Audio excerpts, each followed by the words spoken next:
On an August evening in 2010, 36-year-old Rusty Snyderman could barely contain his excitement as he talked to a small group of people in his kitchen in Dunwoody, Georgia, an upscale suburb of Atlanta. Rusty and his wife Andrea had some friends over, and people were spread out across the large suburban home, laughing, eating, and drinking.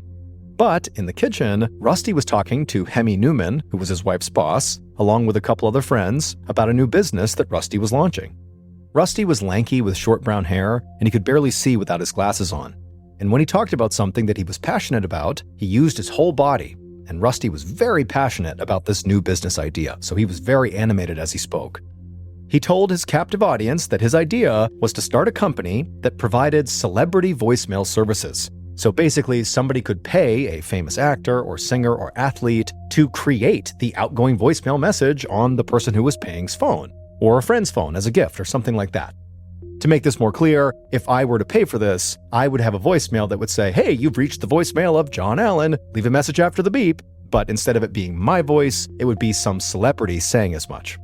Now, remember, this was several years before celebrity video services like Cameo would come out, so the people listening to this idea had never heard of anything like this before, and they thought it was absolutely brilliant. Hemi, who was an executive at General Electric, which is a big appliance company, liked the idea, but did raise some questions about overhead costs and stuff like that, and the other people that were listening, Rusty's friends, they wanted to know how would he get these famous people on board with the concept. And Rusty, who people said was a born entrepreneur, had an answer for all their questions. And he really believed that if he did this right, the company would grow and it would even become something potentially that was so big and successful that he could pass it down to his kids. And so as Rusty was talking about his big plan, his wife Andrea stepped into the kitchen and overheard what they were talking about, and she quickly kind of chimed in that, maybe if this business is as successful as Rusty thinks, they wouldn't even need to worry about their kids' future job prospects. Their 5-year-old daughter and 2-year-old son would be just set because of this great business. And even though she was sort of joking about this, being so committed to this totally succeeding, there was some truth to that. She really believed this was going to be a success, same as Rusty. But Andrea's excitement was more about her husband having something to focus on rather than the actual company he was going to build. Andrea had known Rusty had a great mind for business since they started dating back in college at the University of Indiana. And not long after graduating, Andrea had moved with Rusty while he earned a master's degree from Harvard Business School. They had gotten married soon after that, moved to Georgia when Rusty got a job offer, and they started their family. And initially, things went great for Rusty on the work front. A few years earlier, in 2007, he'd gotten a job as the chief financial officer for a large chain of daycares, and he was making a ton of money. But over the last year, Rusty had begun clashing with the men who owned the company, and so they ultimately fired him. And that had changed everything back at their home. Andrea, who had always been kind of a math whiz, went ahead and got a job, and a really good one, a well-paying job at GE to support the family, and Rusty, who was now out of work, became a stay-at-home dad.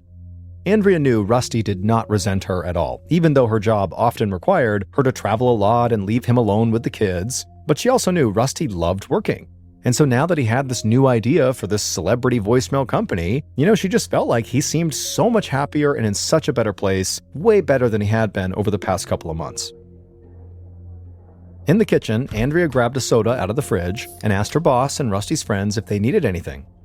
They said they were fine, so Andrea said okay. She turned around and headed into the other room to speak to some of the other guests. Later that night, after all the guests had gone, Rusty and Andrea cleaned up the house, and as they did, they talked about what a great time they'd had. They also got excited discussing an upcoming cruise they were going on in a few months, just the two of them. Their kids would be with their grandparents, and so Rusty and Andrea would finally have time to reconnect, just the two of them. Even though things had been kind of tough the last few months, they both felt good about where their lives were heading. And to their surprise, they actually felt sort of lucky to live in this town of Dunwoody, Georgia. Rusty and Andrea had grown up in the Midwest of the United States, and they had really worried they wouldn't fit in when they moved here to the South. But over the years, Dunwoody had proven to be the perfect place for them. Their house sat at the end of a cul-de-sac in this beautiful secluded neighborhood that backed right up to sprawling woods filled with oak and pine trees. And they were close enough to Atlanta to also enjoy all the city had to offer as well. But most importantly, to Rusty and Andrea, Dunwoody had a tight, supportive Jewish community, which was not the case for a lot of suburbs in the area. Rusty and Andrea credited the Jewish community for helping them adjust to life in the South, and for weathering challenges like when Rusty had lost his job. So Dunwoody felt like home, a great town to raise their kids in, and the right place for Rusty to launch this next phase of his career. But a little later that night, as Rusty worked on his business proposal at the kitchen table, something so strange, almost completely unbelievable, was happening in Dunwoody. It was something that nobody who lived in the small suburb would have ever imagined. A few minutes from Rusty and Andrea Snyderman's house, a driver sat in their parked car on the side of a neighborhood street. The car felt ice cold, but sweat dripped down the driver's face. They could feel their chest getting tight, and they heard this loud rumbling sound coming from their passenger seat. The driver shook their head. "Please don't let this happen to me again," but there was nothing the driver could do. The car rattled, a light flashed outside, and then the demon appeared in the passenger seat. The driver tried to hide their eyes, but they couldn't look away, like the demon was forcing the driver to stare at it.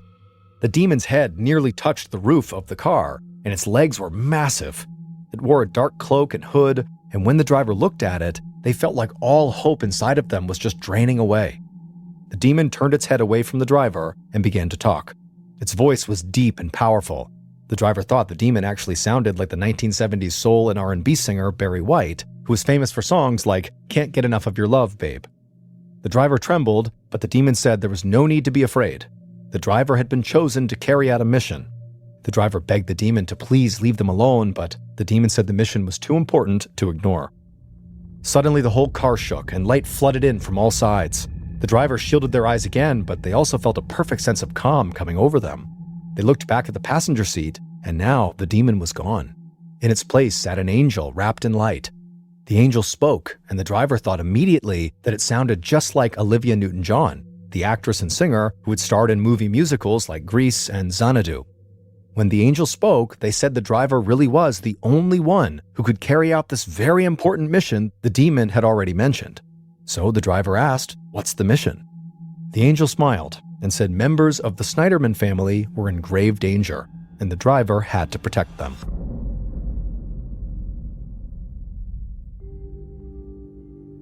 On the morning of November 10th, so about 3 months after the angel and demon appeared in that driver's car, Andrea rushed into her kitchen holding her 5-year-old daughter's hand. Rusty was in the kitchen helping their son finish his breakfast. Andrea and her daughter both gave Rusty a kiss and told him they'd see him later, and then they headed out to the garage. Whenever Andrea was not traveling, she always made a point to drive her daughter to kindergarten on her way to work.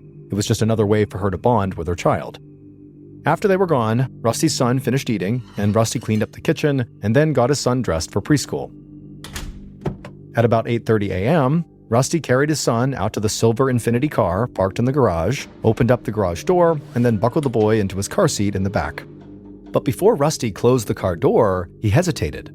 A strange smell was coming from outside. Rusty couldn't tell if it was gasoline or something else, so he walked out of the garage and scanned the yard, and he saw something move out of the corner of his eye.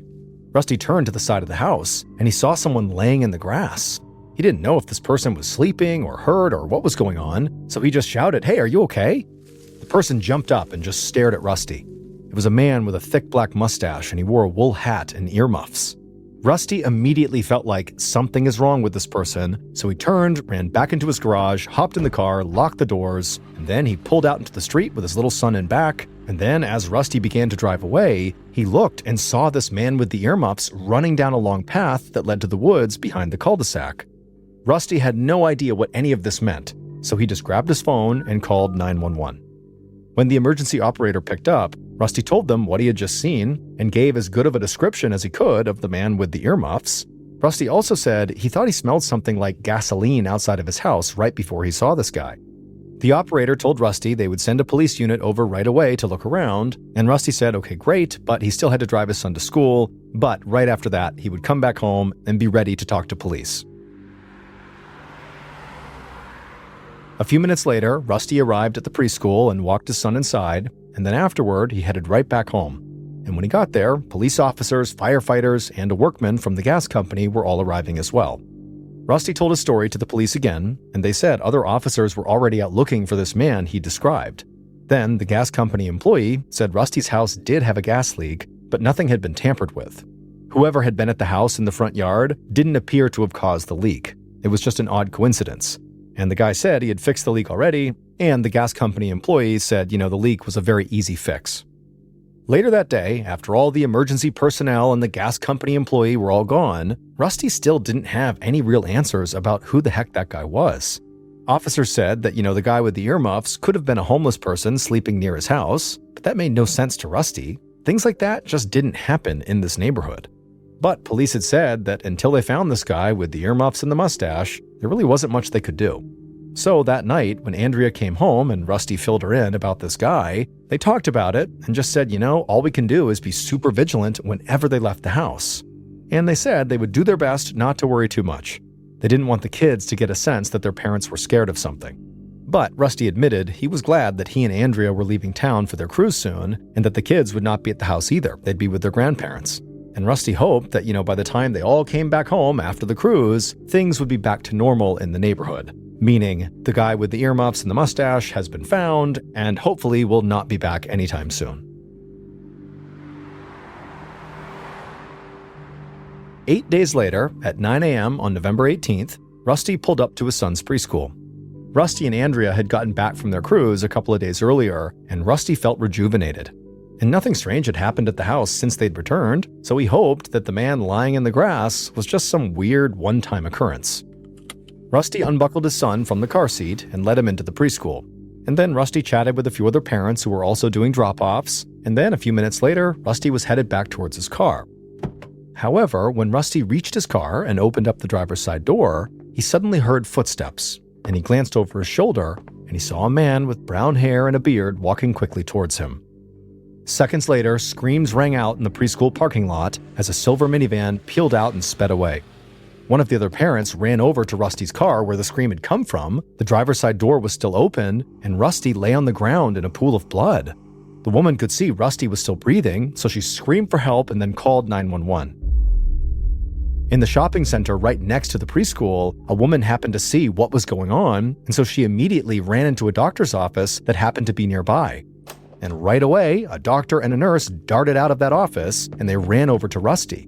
The doctor quickly checked Rusty's pulse and then began administering CPR. And soon, the doctor heard an ambulance siren wailing down the street. By this time, people from inside the preschool who heard all this commotion had began running outside into the parking lot. But luckily, all of the children were outside behind the school and had no idea what was happening, including Rusty's son. The ambulance arrived and paramedics took over for the doctor, trying to keep Rusty alive. They got Rusty onto a gurney, into the ambulance, and then they sped towards the hospital. A few minutes later, Detective Andrew Thompson of the Dunwoody Police Department arrived at the preschool. He saw a few of his fellow officers trying their best to keep a growing crowd away from Rusty's car. Detective Thompson had been a cop in Atlanta for 8 years before moving here to Dunwoody, but he'd only been a detective for about 2 years. And he'd also never been the lead investigator on a potential homicide, and he knew that's what he had on his hands right now. Thompson got out of his car, he briefly spoke with the officers on site, and then began taking witness statements. The few people who had seen what happened all said the same thing. A man with brown hair and a beard stepped out of a silver minivan, walked right up to Rusty Snyderman, and shot him multiple times. Then the man with the beard got back in the minivan and drove off. Other than the man having a beard, the witnesses didn't notice anything that stood out about the shooter's appearance. But one witness said the shooter seemed remarkably calm considering what he did. He walked up calm as can be, shot Rusty, and then turned and calmly walked back to the van before leaving. Detective Thompson thanked all the witnesses for their help and then kind of gently told them to please step back, and then he and the other officers began searching the area right around Rusty's car. A trail of blood now stretched out almost 40 feet across the parking lot, and to the side of the blood trail near the car, the police found 4 brass bullet casings that they believed were fired from a semi-automatic .40 caliber or .44 caliber weapon. And then, not long after Thompson and the others had found these bullet casings, Thompson got word that Rusty had unfortunately passed away at the hospital. Thompson was now officially leading a homicide investigation for the first time.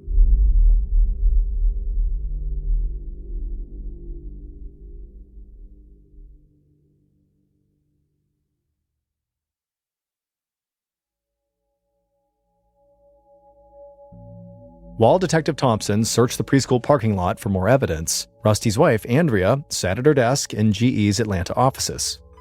A minute later, her phone rang, and she noticed the call was coming in from her son's preschool. And so Andrea immediately answered, and the preschool administrator on the other line sounded very upset. She said Andrea's son was just fine, but Andrea needed to come to the school immediately. So without thinking, Andrea grabbed her things and ran outside to her car, and as she was running towards it, she pulled out her phone and called her boss Hemi to let him know she was dealing with some kind of an emergency, and then she got in her car and sped back towards the suburbs. As soon as Andrea pulled into the preschool parking lot, she saw all these police officers who turned and looked at her, and immediately they walked right up to her, and so she rolled her window down, and they said, "You have to go to the hospital right now." Andrea demanded to know what was going on. Was her son really okay? And the police assured her her son was absolutely safe, but she still needed to go to the hospital right now. And when Andrea arrived at the hospital a few minutes later, there she would learn her husband had been gunned down in the preschool parking lot and had died shortly after. Detective Thompson spent most of the day in the preschool parking lot, working with the forensics team to see if there was any useful evidence they could find beyond just the bullet casings. But they didn't find much of anything else. So Thompson knew his biggest clues right then were that the killer had a beard and drove a silver minivan. None of the witnesses had gotten the license plate of this silver minivan, but Thompson had already called in an alert, so all the police departments in the area would be on the lookout for any vehicle that could possibly be a match. Thompson also arranged for a forensic sketch artist to meet with the witnesses and make a composite drawing of the shooter from all of their descriptions. By the time the sun set, Thompson already felt tired and a little overwhelmed, but he had no intention of stopping. So he got in his car and drove to Andrea and Rusty's house. Once he got there and parked his car, he stepped outside into the cool fall air. It was just above 60 degrees Fahrenheit. And just a second later, he heard somebody calling his name. Thompson looked over and saw his boss, Sergeant Gary Cordellino, standing by his own car at the curb. Cordellino still wanted Thompson to take the lead on this case, but he knew the detective did not have a lot of experience working homicide cases, so he said he would just be there to help. Thompson thanked Cordellino for coming, and the two men walked up to the house together.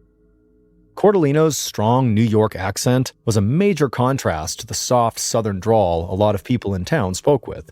But just like Rusty and Andrea, Cordellino had come to consider this small town in Georgia home, even if he was originally an outsider from up north. Andrea opened up the front door, and it was clear she'd been crying. The detectives introduced themselves and asked if they could please come inside. But Andrea got a stern look on her face. She said her parents and her in-laws were there, and this was a house of mourning. She thought it was very disrespectful that the police would want to intrude so soon after her husband had died. But Detective Thompson was just not going to have this. He said they were investigating a murder, and they needed to ask her and the family some questions right now. But Andrea just repeated herself. The family was in mourning, and they had no intention of speaking to police right now. At this point, Thompson got an angry look on his face, and he was about to push Andrea further, but Sergeant Cordellino jumped in. He said they were very sorry for her and her family's loss, and then apologized to Andrea for disturbing her and her family at such a difficult time, and said they would come back the following day. Andrea's face softened, and then she thanked him and said she would be willing to talk to them tomorrow. She closed the door, and then the two detectives walked back towards their respective cars. Thompson couldn't believe what had just happened. Clearly, they needed to interview the victim's wife, like right now. But Cordellino told him that in his experience, grief could do some really strange things to people, and they were way better off not pushing Andrea right at this moment. Still, Cordellino did admit that it was worth noting that Andrea did not seem remotely eager to help. The following day, November 19, 2010, Detective Thompson and Sergeant Cordellino returned to Andrea and Rusty's house, this time with a warrant to search the premises. Andrea still did not seem thrilled to have the police in her home, and she thought the warrant was totally unnecessary, but she still led them into the kitchen, and she and her family sat down and spoke to them. Over the course of about 2 hours, the detectives met with Andrea, her parents, Rusty's parents, and his brother. And they all pretty much said the same thing. Rusty was a great guy, people who knew him loved him, and they just couldn't imagine who would want to hurt him. This didn't surprise Thompson and Cordellino. Families often painted their dead relatives in the best possible light. It's just what you do, it's your family. Andrea told the detectives she couldn't think of anybody who fit the description of the bearded man that witnesses had seen. Then after she said it, she immediately shook her head like she had just remembered something. She said in all of the chaos and grief, she'd almost forgotten something really huge. The detectives asked what she meant, and Andrea said about a week earlier, Rusty had seen this weird guy with earmuffs on and a mustache laying in their front yard for no reason right as he was taking their son to school. Rusty had been so freaked out by seeing this guy who kind of inexplicably ran away that he called the police and gave a description of the guy. And again, part of that description was saying that this guy had this big black mustache. Thompson and Cordellino looked at each other. It was definitely possible the man with the big mustache and the earmuffs had grown out a full beard, and then by the time he was shooting Rusty, that's what you saw, his full beard, and not just a mustache. So maybe the shooter really was the same person Rusty had seen in the front yard. They talked to Andrea a bit longer, and then at some point they told her they wanted to take her and Rusty's computers to be searched. And again, Andrea got very upset. Detective Thompson thought it was strange that she still seemed unwilling to do whatever it took to help police find her husband's killer. But the detectives, in truth, did not really need Andrea to give them permission because they had a warrant. So they took the computers, then they thanked Rusty's family for talking to them, and then they left. Back at the station, Thompson and Cordellino handed off the computers for forensic data analysis, and then they dug up the report Rusty had filed about this weird guy he'd seen in his front yard. At that point, the detectives only knew there was a guy with this big mustache who might also be the big bearded guy who shot Rusty. It was not much to go on, and nobody in Rusty's family or anybody from the preschool remotely recognized this bearded guy. Then, something came to Thompson. He remembered what one of the witnesses had said, that the shooter seemed to be utterly calm when he walked up and shot and killed Rusty. And so Thompson floated the idea that, what if the shooter was a professional hitman who somebody had hired to kill Rusty? That would make sense because nobody would know who he was, and maybe he was wearing a disguise or something, and he certainly would be very calm walking up to do the killing because this is what he did professionally. And surprisingly, Cordellino did not think this was a far-fetched idea at all.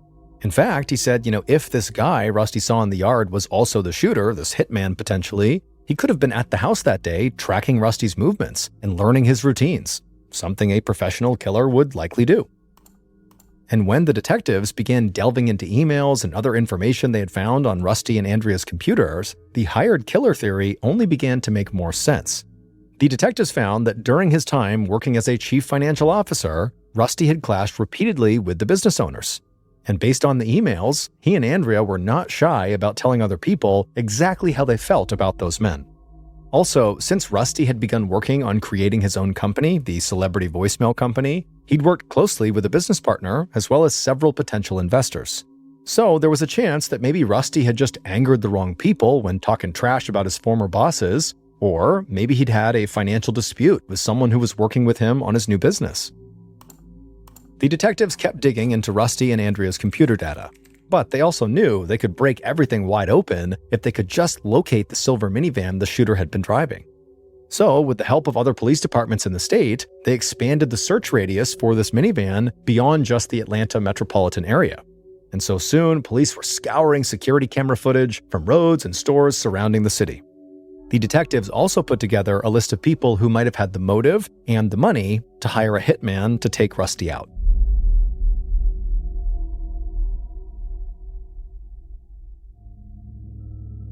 On November 21st, 2010, so 3 days after Rusty's murder, sheets hung over the mirrors in Rusty and Andrea's house, and friends and family sat together on low stools in the front room. Rusty's funeral had taken place earlier that day, and now the people who had been closest to him were sitting Shiva. Shiva is a Jewish tradition in which family and friends gather together to mourn a dead loved one. They'll say prayers and often receive condolence calls from others. At the house, Andrea thanked her boss, Hemi, and her GE coworkers for coming. They had all been so worried about her when she got that call saying something was wrong at her son's preschool, but none of them could have imagined that that call would eventually lead to this. A little while later, Andrea's boss, Hemi, began to lead the whole group in a prayer. Over 100 members of Hemi's extended family had actually died in the Holocaust, and so that had always inspired him to remain an active member of the Jewish community and to provide any help he could to those close to him, like Andrea. But while Andrea was sitting Shiva and listening to Hemi give this prayer, Detective Thompson and Cordellino just could not shake the feeling that Andrea had to be somehow involved in her husband's death. The police were still desperately trying to find the shooter's silver minivan, but their potential hired hitman theory had also led them to delve into Rusty's finances. And they had discovered that Andrea stood to get a $2 million payout from Rusty's life insurance policy. So along with being the murder victim's spouse, which by default made them a huge potential suspect, Andrea also had a clear financial motive to want her husband dead. And on top of that, she really had not seemed like she wanted to cooperate with police. And so the detectives decided they had to speak to Andrea again, but this time they wanted to isolate her from the rest of her family. On November 24th, almost a week after the murder, Thompson and Cordellino sat down with Andrea in an interview room at the police station. Andrea tucked her brown hair behind her ear, adjusted her glasses, and stared across a small white table at the two detectives. Thompson and Cordellino could tell Andrea was all business, and that she still clearly resented having to speak with the police. But they still started by thanking her for coming in, and then they asked her how her relationship had been with her husband prior to his murder. Andrea admitted things had gotten a bit strained between them when Rusty lost his job, but she said they'd worked through that. And other than typical husband and wife arguments, they actually got along really well. Andrea seemed totally matter-of-fact when she answered these questions. On the one hand, the detectives thought that made her seem almost unfeeling about her husband's death, like she didn't care. But Cordellino realized that this was a woman dealing with an impossible situation. Also, she was used to being in high-powered business meetings, so maybe this was just the way she conducted herself. Then, at some point, Cordellino asked Andrea if it was possible that Rusty could have been having an affair. Was there a jealous lover out there who might have had it out for him? But Andrea didn't flinch. She sort of half smiled and said the idea that Rusty was cheating on her was absurd. He was one of the most loving, supportive people she had ever met. He would never, ever do something like that to their family. So the detectives moved from Andrea and Rusty's personal relationship to their financial situation. But nothing Andrea said indicated that she would have killed Rusty for his life insurance policy. Rusty had put a lot of money away during his time working, and she got paid well at GE, so really, money was not an issue for them. So eventually, the detectives wrapped up the interview and thanked Andrea for her time. But after she left, Thompson and Cordellino felt like they didn't know much more than they did before she showed up. And for the life of them, they could not decide if that was because Andrea really just didn't know anyone who would want to hurt her husband, or if she was hiding something. In the weeks following that interview, no new leads came in, and Thompson and Cordellino began to get frustrated. They still didn't know if the man with the earmuffs and the mustache that Rusty had seen at the house was also the bearded shooter, or if those were two totally different people. And the detectives didn't know if this full bearded shooter had been hired by somebody else, or if it was someone who knew Rusty, that they had somehow overlooked that maybe had a specific reason to attack Rusty. But then, in mid-December, so about a month after Rusty's murder, Detective Thompson was sitting at his desk when one of his team members rushed over to him, and this young cop had a huge smile on his face. Thompson asked him what was going on, and the young cop said he'd been re-watching surveillance footage of the silver minivan as it drove down a street near the preschool. There still was not a clear shot of the license plate, but the young cop had spotted a small white sticker on the van's windshield that nobody had caught before. And he was sure that that was the type of sticker that rental car companies used to track their vehicles. Immediately, Detective Thompson stood up, full of energy. The young cop said, the sticker didn't point to a specific rental car company, but Thompson just put his hand up and said, "Nope, that doesn't matter. This is a huge discovery." Armed with this new information about this sticker, police reached out to and visited rental car companies all across the area. And after about a week or so of searching, they finally found a silver Kia Sedona minivan at a rental car lot 25 miles north of Dunwoody. And that van could absolutely match the shooter's vehicle. And when they checked that minivan's recent rental history, Thompson and Cordellino immediately recognized the name that came up. And they were sure right then and there they had found Rusty's killer.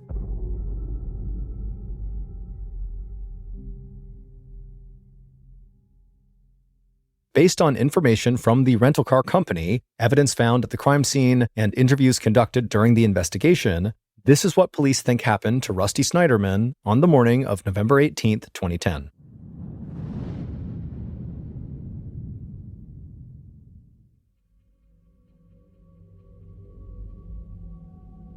On that day, at about 5:45 a.m., the killer heard the voice of the angel ringing in his head.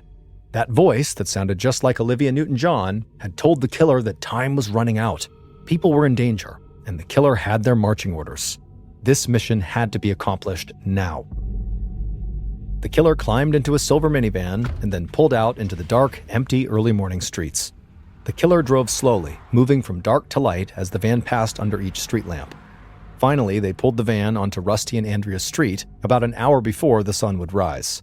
They parked their car a few houses down from Rusty's, and then they waited. But soon, the killer noticed lights turning on in some of the houses as people got ready for work and school and their morning routine. So the killer drove the van out of the neighborhood and found a spot on the street not too far from Rusty's son's preschool. The killer sat in the van, occasionally hearing the sound of the angel's voice encouraging them. And then at some point, the killer leaned over, opened up the glove box, and pulled out a semi-automatic pistol. They checked to make sure the gun was loaded, and when they saw it was, the killer laid down on the passenger seat. As the sun rose, the killer continued to just lay there, breathing very slowly in and out, very rhythmically, to ensure they remained calm. Then finally, around 9 a.m., the killer sat up and saw Rusty's Infiniti driving down the street towards them. The killer let Rusty drive by, and then quickly pulled out of their parking space, and then slowly tailed Rusty all the way to the preschool parking lot, and once they got there, the killer parked a few spaces away from Rusty's car. The killer watched as Rusty led his son into the preschool and began chatting with some parents inside of the doorway. As Rusty did this, the killer grabbed the gun off the passenger seat and held it in their lap. Then, a few minutes later, the killer saw Rusty walking back towards his car. At this point, the killer opened up the minivan door and, calm as can be, walked across the parking lot. Rusty had managed to open up his car door, but by that point, the killer was practically on top of him. The killer got within 3 feet of Rusty, raised their gun, and fired. The bullet struck Rusty on the left side of the jaw, traveling through his right shoulder and then lodged in his back. Rusty immediately collapsed to the ground, blood pouring out of his face and seeping through his shirt. The killer turned to walk back to the minivan, but then quickly wheeled back around and fired 3 more shots into Rusty's abdomen as he lay dying on the asphalt. After that, the killer turned and walked back to the minivan, got in, threw it in reverse, peeled out of the parking space, and then sped out of the lot. In the rearview mirror, the killer could see people running over to Rusty on the ground, but the killer felt confident they had killed Rusty and that the angel and demon would now be satisfied. A few minutes later, the killer pulled the van out onto a highway and disappeared into traffic. They drove for a while, exited off the highway, and then headed into a town 25 miles away from Dunwoody. There, they drove the van to the rental car company where they had gotten it, and they pulled it into the return lot.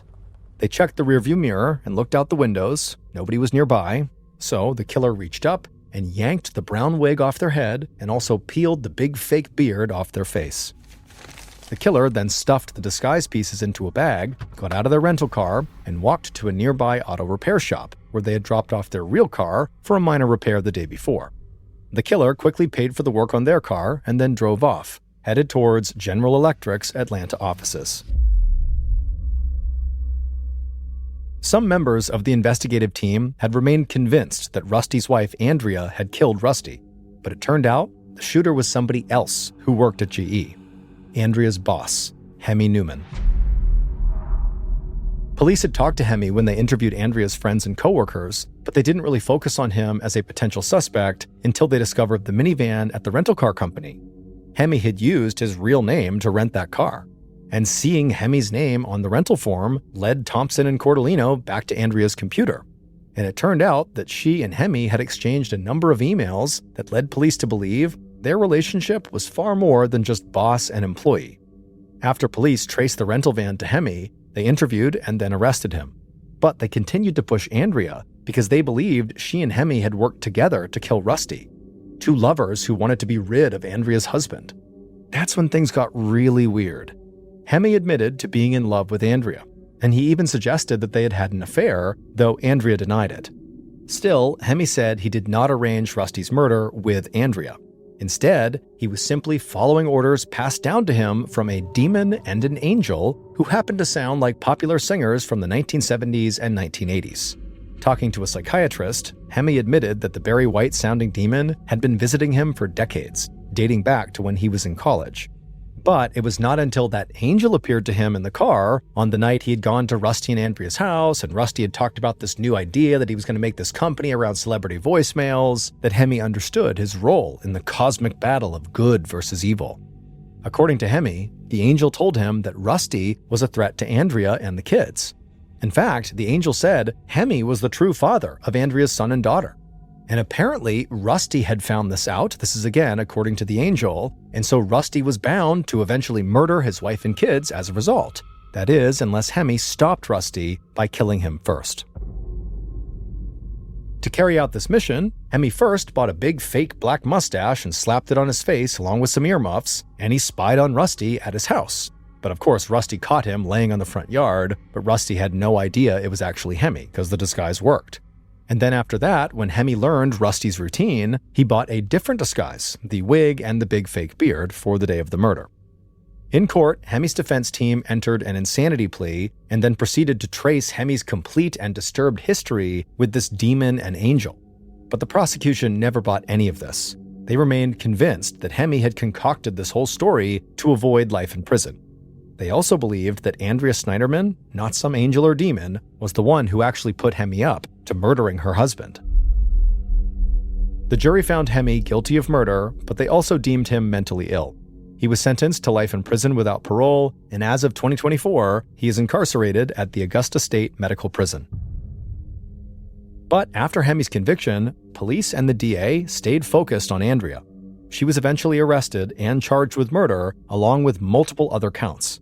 But the murder charge was dropped, and she was never tried in connection to her husband's death. However, Andrea was found guilty on multiple counts that pertained to hindering the murder investigation. Andrea would go on to serve just 22 months of a 5-year prison sentence, and when she got out of prison, she received the $2 million from Rusty's life insurance policy and maintained custody of her 2 kids.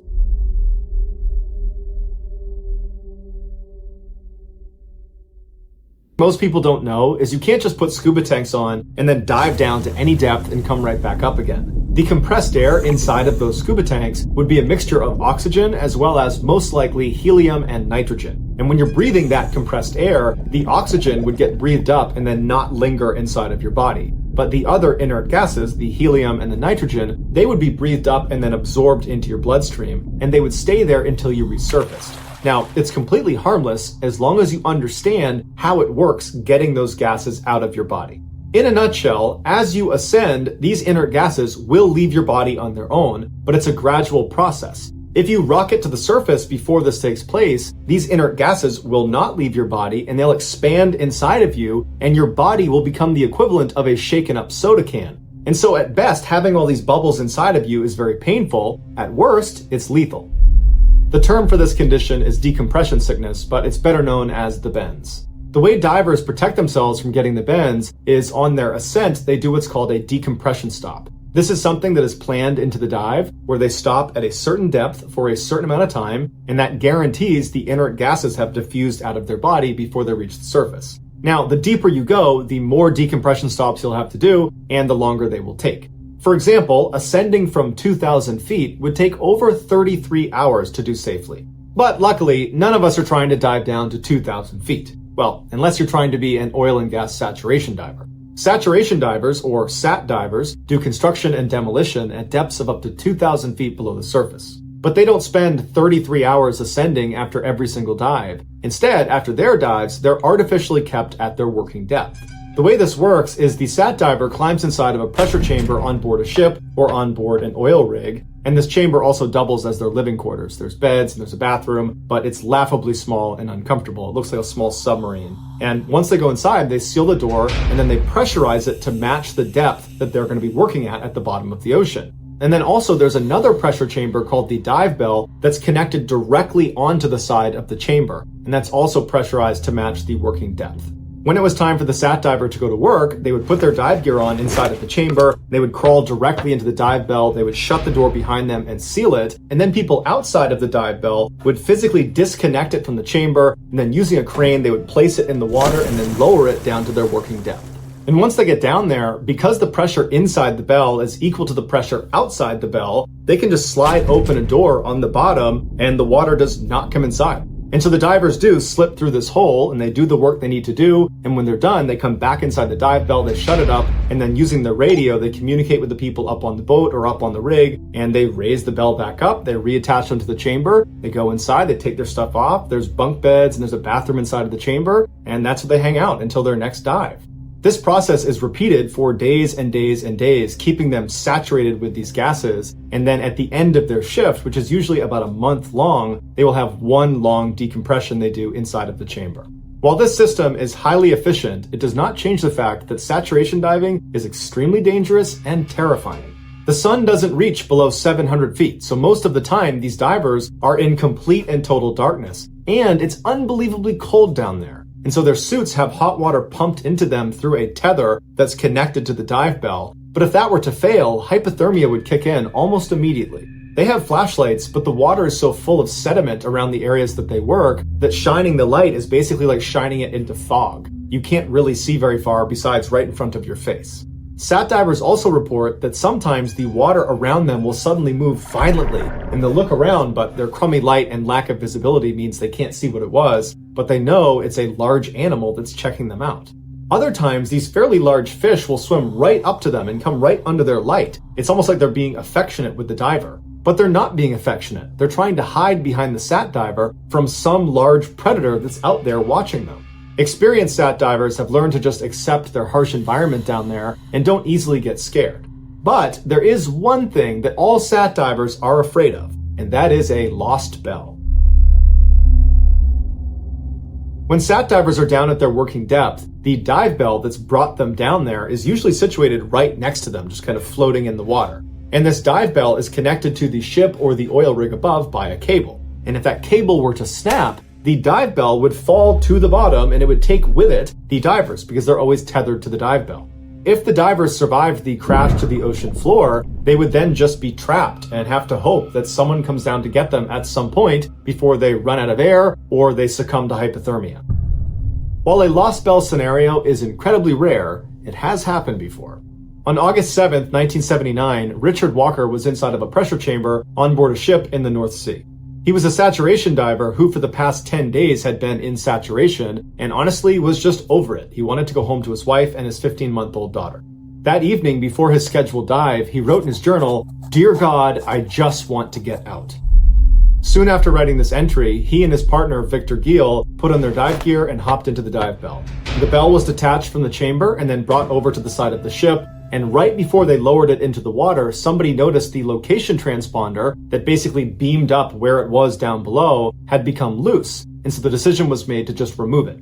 And so after they pulled it off, they lowered the dive bell onto the water and then slowly lowered it down to their working depth, which was 485 feet. Once they got down there, they opened up the hole at the bottom of the bell, and then they began taking turns exiting the bell to go work on this underwater structure. A few hours later, at 2:45 in the morning, Richard was the one outside of the dive bell, and he heard something behind him, and he turned around, and he saw the dive bell had slightly tilted on its side. Right as he noticed this, the radio in his helmet kicked on and told him he needed to go back inside the dive bell immediately, and they were going to try to pull them back up.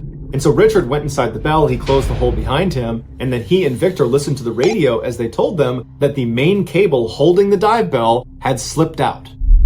Now, this main cable was not the only thing connecting the dive bell up to the ship. There was also another clump of wires and tubes that was called the umbilical that ran all their power and hot water and their comms down to the dive bell. But this umbilical was not meant to be load-bearing. But as it stood with this main cable gone, the umbilical was holding the dive bell from slipping to the bottom of the ocean. And so the crew up on the ship decided their only choice was to use the umbilical to reel this dive bell back in. And so they began pulling them up by the umbilical, and almost immediately it completely snapped, and the dive bell fell to the bottom of the ocean about 50 feet below. Now, normally a dive bell would have what's called a clump weight hanging off the bottom of it. And in an emergency, you could detach this clump weight, and the dive bell is buoyant enough it would go up to the surface. But Richard and Victor's company had cut corners and not used a clump weight, and instead attached weights directly to the dive bell, which meant when they hit the ocean floor, the actual dive bell was sitting on the ocean floor, where that hole they would normally escape from was pressed into the seabed, so they could not get out of their dive bell. Whereas if there had been a clump weight, the clump weight would have hit the ground and the dive bell would have hovered slightly over it. And so worst case scenario, they could have gotten out and done a wet transfer into another dive bell. So with the umbilical cut, they had no radio communication, they had no heat, they had no light, and they had very little remaining oxygen. And so all they could do was just sit in darkness and hope somebody rescues them. Less than 30 minutes later, another dive ship arrived and offered to help. Now, they were not expecting to dive that night, so it took about 3 hours before they actually had their rescue divers in the water. And unfortunately, because the location transponder had been removed from the dive bell before Richard and Victor went under, it made it almost impossible for these rescue divers to find it. But after an hour of looking around, they finally found it. It was 7 a.m. and they went right down to the porthole and they shined a light inside of the dive bell. And inside, Richard and Victor are given a thumbs up like, hey, we're okay. We're just ready to get rescued. The fact that Richard and Victor were okay was communicated back up to the surface, and everybody on top was so excited, so relieved. And in fact, they called Richard's wife and they told her that, hey, there's been an accident, but your husband's just fine. He'll be out very soon. But despite these rescue divers locating the dive bell, because the ship up above that they were attached to kept moving around, it was proving to be extremely difficult for them to stay over the dive bell. And so for the next 2 hours, these rescue divers desperately tried to thread a new wire through the top of the dive bell, but it was going so poorly, and they kept going around and shining their light into the porthole to check on Richard and Victor. And it was very clear that their situation was getting worse and worse by the second. They were not giving thumbs up and smiling. They looked panicked and desperate, and they'd been without heat now for hours, and it was obvious they were running out of oxygen. Finally, at 9 a.m., so 6 hours after Richard and Victor had first hit the sea floor, the rescue divers managed to get a new cable through the top of the dive bell. And before they signaled to have it brought back up again, they shined a light through the porthole to check on them one more time, and they saw that Richard and Victor were just sitting there with their head in their hands. They were clearly still alive and lucid, but it was like they understood they have very little time left, and if this doesn't work, they're doomed. At this point, the rescue divers called up and said it was ready. They got pulled up to the surface, and then the ship began pulling up the dive bell, and almost immediately, the cable snapped. And everybody up on the surface knew that at this point, it was almost impossible for them to survive. But nonetheless, rescue divers went down, and it took a while to find the dive bell because it had moved. But when they did, they shined the light through the porthole, and Richard and Victor were still very much alive, but they were not looking to interact with the divers at the window anymore. They were just sitting there looking down. They were despondent. It was like they were making peace with what they understood was going to happen. They were not going to get out of there. And over the course of the next several hours, as these rescue divers tried desperately to get a new cable to the top of the dive bell, they kept checking on Richard and Victor, and each time they checked, they would slouch lower and lower in their seats until both of them were laying on their side. And then finally, the rescue divers got a cable through the top, and then afterwards, they went back up to the ship, and then the ship was able this time to pull the dive bell up and back on board, but when they opened the door, both Richard and Victor had passed away.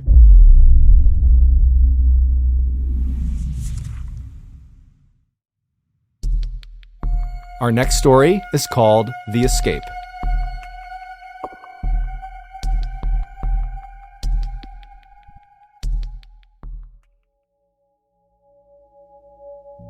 On August 6th, 2018, a manager at a grocery store in Lancaster, California, which is a town about an hour north of Los Angeles, started getting complaints from his staff and from customers about a terrible smell coming from the front of the building. The manager, who had come in the back door that day and so hadn't smelled anything, began walking through the store towards the front in order to investigate. He only made it to the cash registers before he had to throw his arm over his mouth and his nose because the whole front half of the store reeked. The manager's first thought was that food must have somehow fallen somewhere out of view and it was rotting and that was causing the smell. But when he went past the cash registers and went out the front doors, the smell got exponentially worse, and he noticed the smell was predominantly coming from this brown liquid on the ground that seemed to be leaking out of the base of one of the pillars that lined the front of the store. And so the manager thought, well, it can't be food that's causing the smell. It's got to be a sewer pipe leak that's happened right underneath this pillar and it's seeping up through the cement, and that's what's causing the smell. And so the manager went back inside the store and he called a plumber, and then a couple of hours later, the plumber showed up. The manager pointed at the brown liquid out on the front and explained what he thought was going on, and the plumber looked at it and then looked at the manager and said, there's no sewer pipe underneath here. So whatever that liquid is, it's coming from inside the pillar. And so the manager was stumped because this pillar and all the others in the front of the store were purely decorative. There's no reason anything would be leaking out from inside of them. There was nothing inside of them. And so the manager asked the plumber to pull off one of the bricks around the area where this liquid was coming from so they could see what was on the other side. And so the plumber got his crowbar and he began prying off one of the bricks, and then once it was loose enough, he pulled the brick away, revealing an opening into the pillar, and the two men got down and they looked inside, and what they saw horrified them. And they immediately backed up and they called the police. 5 days earlier, a 35-year-old man named Ray Rivera was pulled over by Lancaster, California police on suspicion of driving a stolen vehicle. As soon as the officer got out of their cruiser and began approaching Ray's vehicle, Ray peeled off down the road, turned the corner, and was gone. The officer immediately got back in their cruiser and took off after Ray, but he had gotten a huge jump start and he had fled into a highly populated and busy area where it would be relatively easy to blend in and disappear. The officer called for backup, and before long, there were dozens of other cop cars in the area looking for Ray, but no one could find him. A little while later, the police heard over the radio that a car matching the description of the one Ray had been driving had just crashed into a local grocery store. And so the police head over to the grocery store, and sure enough, there's Ray's white pickup truck crashed into the side of the building, but Ray is nowhere to be found. The police began asking witnesses at the store if they had seen the man driving the white pickup truck, and a few said they had. They said after he crashed, he leapt out of the vehicle and he ran inside the grocery store and then went up a flight of stairs to the staff-only area. The police went inside the grocery store and searched the staff-only area, and they searched the rest of the grocery store, but he wasn't there. And so they assumed at some point after going inside, he managed to slip back out again and had escaped on foot. And so the police, just as a precaution, stayed outside of this grocery store for several more hours in case if Ray was in there, they would catch him trying to leave. But after a couple of hours, he never did. And so they put out a warrant for his arrest and they left. Well, it would turn out Ray had run inside the grocery store, but he had never left. After running up to that staff-only area, he found a crawl space and he hid inside of it for several hours until the police left. And then at some point that evening, he decided he wanted to find a better hiding spot, and so he made his way onto the roof. Now, it's not entirely clear how he did that. Either the crawl space he was in directly connected to the roof, or he got out of the crawl space and then found his way onto the roof another way. But regardless, he found his way onto the roof, and when he got up there, he realized the roof was totally flat until you got to the very front edge of the building, the part that looked down into the parking lot. There, on the roof, was this small structure that was built up just on the front end of the roof that gave the impression, from the parking lot looking up, that this building was a lot bigger than it really was. On the backside of this phony structure was a door that was accessible from the roof. Ray saw this access door and ran over to it. He tried the handle and it was unlocked. And so he opened it up and he went inside. Now, this attic-like space that sat on the front of the building really didn't have that much of a purpose to it. However, it did provide access to the insides of all of the pillars that lined the front of the store. And so it's believed that Ray, as soon as he walked inside, saw these openings and believed one of them would be the perfect hiding place. And so he lowered himself feet first into one of these hollow chutes. He got his feet and his legs, his hips, and most of his torso into this tight 9-inch by 17-inch space, but his shoulders were too broad. They would not fit into the pillar. And so he raised one arm over his head and he kept his other arm pinned by his side in order to make himself as narrow as possible. And this worked. Inch by inch, he began sliding deeper and deeper into this 2-story tall pillar until he was completely out of sight. But as soon as his shoulders had gone down into that pillar, he would have realized he had made a grave mistake. With one arm pinned above his head and the other pinned by his side, he would not have been able to pull himself back up out of this narrow space. He was stuck. And so he probably began squirming and trying to use his feet to try to get back up into the attic space, but all of that movement only made him slip farther and farther down into this pillar until his feet touched the ground at the absolute bottom. And so not only is he already in this totally compromised position that would have made it hard to breathe, he was also in such a narrow space that the walls of this pillar literally were crushing his chest, making it nearly impossible to get a full breath of air. And when he screamed out for help, nobody would have heard him because he was entombed inside of multiple layers of cement and brick. Also, making an already horrible situation that much worse, Lancaster, California was experiencing a very significant heat wave that month. And so all day long, the sun would have been blazing down on the outside of that pillar, heating up the inside like an oven. 5 days after Ray got trapped, the plumber removed that brick on the pillar, and he and the store manager bent down and looked, and they saw Ray's leg. The smelly brown liquid that had been coming out of the pillar that had alerted everyone to this in the first place was purge fluid, which is something that comes out of a decomposing body.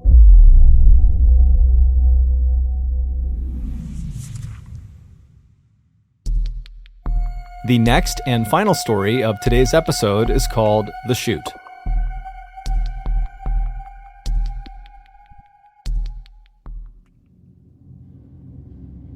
On July 30th, 2013, 56-year-old Roger Miro grabbed a bag of trash from his apartment and then walked out into the hall. He turned right and walked down the hall until he reached the trash chute, which was right on the side of the wall. He opened it up. It was like a mailbox. He opened it up. He dropped his trash bag inside. He closed the trash chute and then walked back to his apartment. When he got back inside, he instinctively reached down to his right pocket to grab his cell phone, but it wasn't there. So he grabbed his left pocket, wasn't there either. He checked his back pockets, he's fishing around, and he realizes he doesn't have his phone. So he figures, okay, I must have put it down somewhere in my apartment.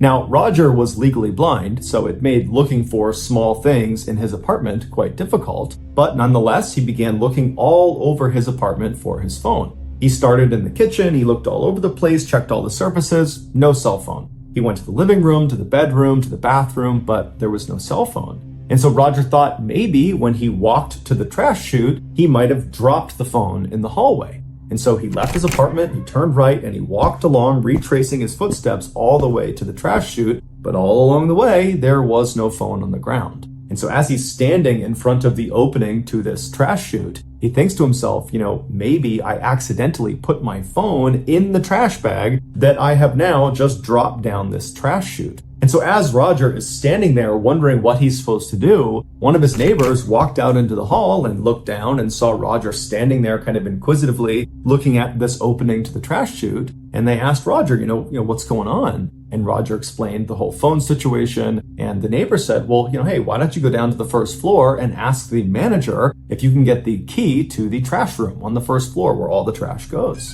And so Roger said, thank you very much. He turned and made his way to the elevator, and the neighbor went back inside of his apartment. Roger went down to the first floor. He went to the manager's office. He knocked on the door, and when the door opened, the manager was obviously very busy with something. And Roger would say, hey, I'm just looking to get into the trash room. I think I might have accidentally thrown my phone away, and I just want to have a look in the trash to see if I can find it.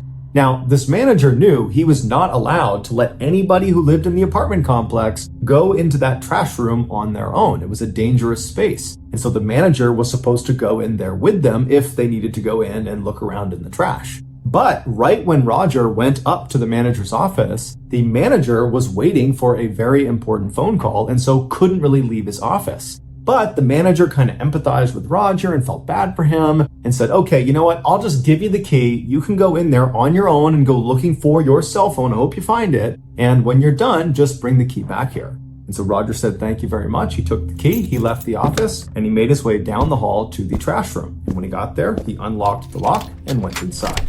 A few hours later, Roger's wife came home from work, and when she got to the apartment, Roger wasn't in there. She tried calling his cell phone, but he didn't pick up. And so she walked around the apartment hoping there would be some indication of where he might have gone, like a letter or something, but there was nothing. And so Roger's wife was really concerned about this because this was totally out of character for her husband to go out at night on his own. And so she, operating on a gut instinct, called the police and reported him missing.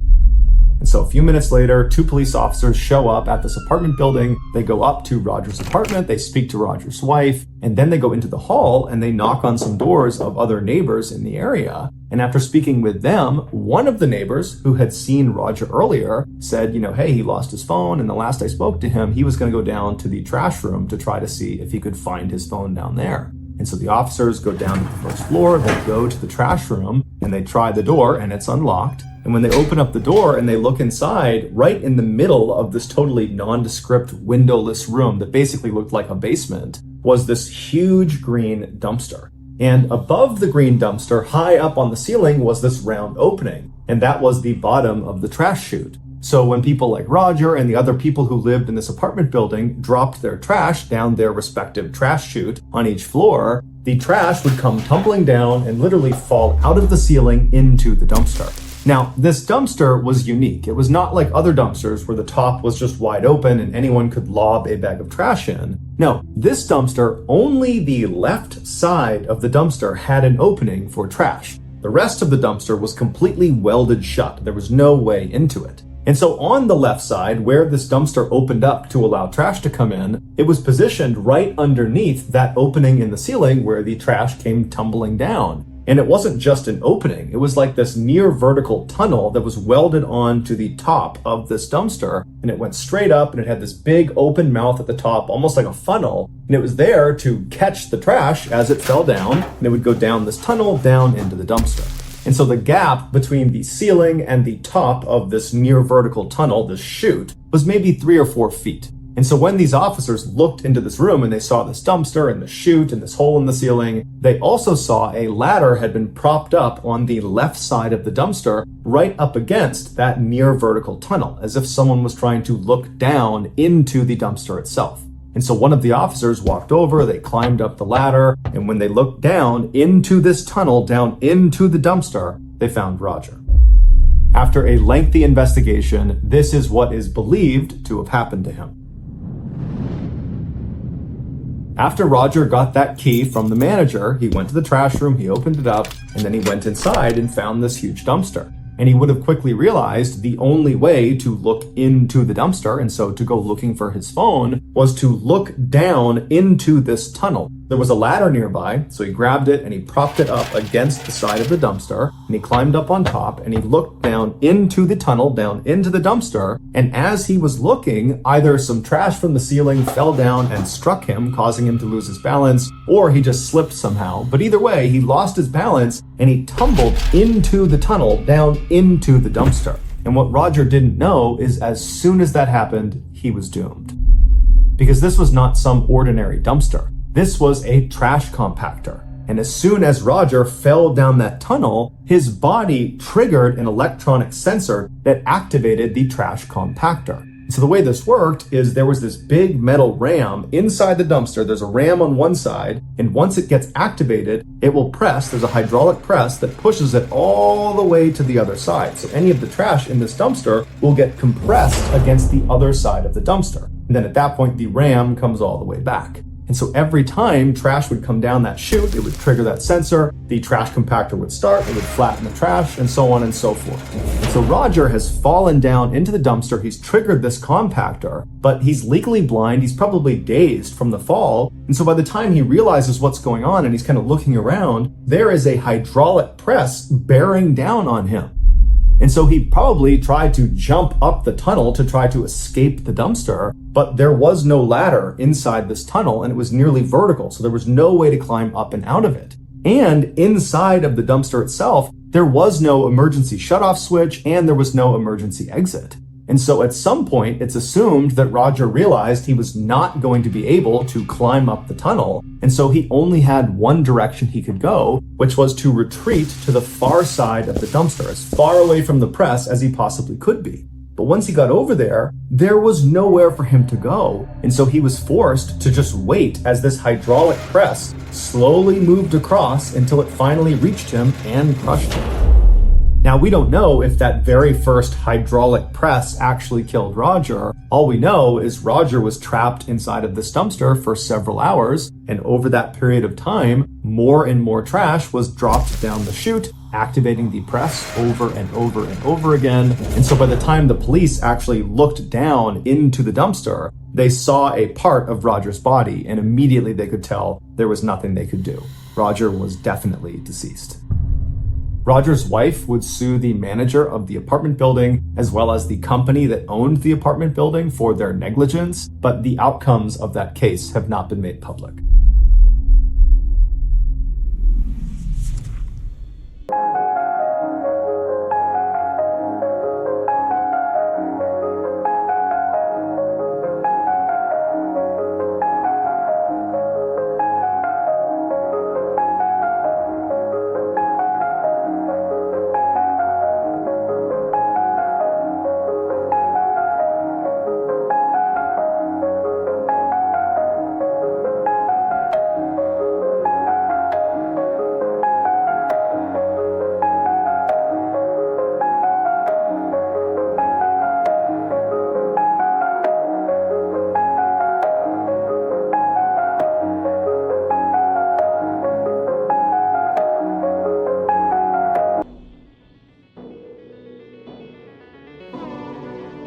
Thank you for listening to the Mr. Ballin podcast. If you got something out of this episode and you haven't done this already, please replace the Amazon Music follow button's eye drops with acid.